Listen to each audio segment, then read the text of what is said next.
Para Bapak Kepala Sekolah SMP Dwadah dan Ibu SMP Dwadah Kota Lusmawe. Dan memanjik hormatan tuan ke wali-wali murid yang kapruh bak tempat yang berbahagianya bagi lagi nyorba yang lagi rapat tahun 90-an.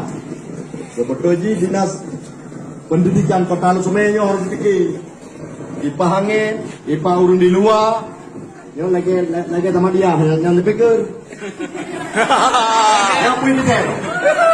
Yang Kepala Dinas Pendidikan punya kita.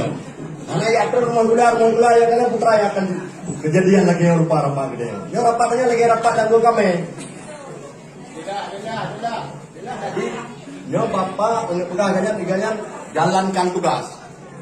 Tentang high COVID-19 kayaknya jalankan tugas. Itu yang tak terima kayaknya jalan tugas. Tapi, lu secara pribadi, anak lu baik lu sunti. Akhirnya Muhammad Waliul Amri. Alinya urun-urun menyenang begah haji urun mati-mati. Nah setuju urun-urun suntianya? Urun-urun nah setuju? Ya, kepala gula akan gedinga dan Pak Kadis pun akan gedinga. Bagi wali murid daripada SMP Dwadah hanya diterima suntik vaksin COVID-19.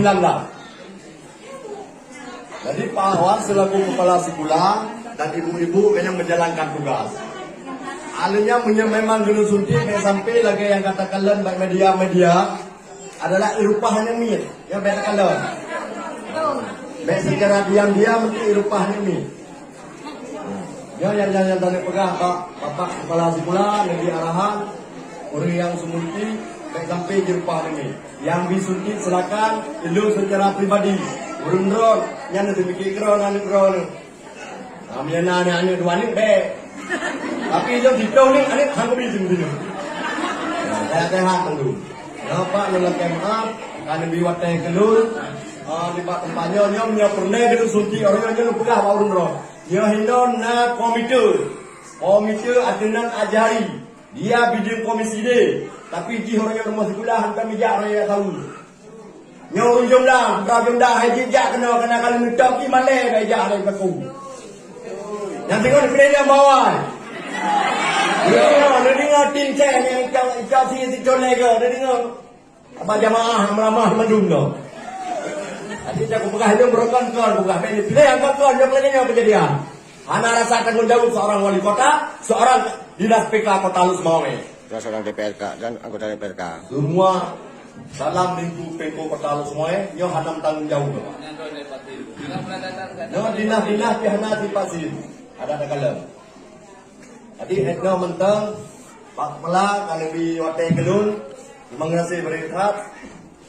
Lalu pegah begitu diusunti dari pihak kamu masyarakat Ujung Dan diusunti DPRK, anggota haji, menanti kepala dinas-dinas lain, anak-anak ji, rumah ji, cacara ji.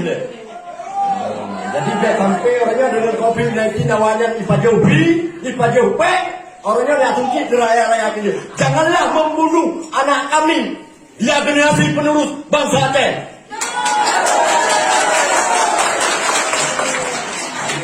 Assalamualaikum warahmatullahi wabarakatuh.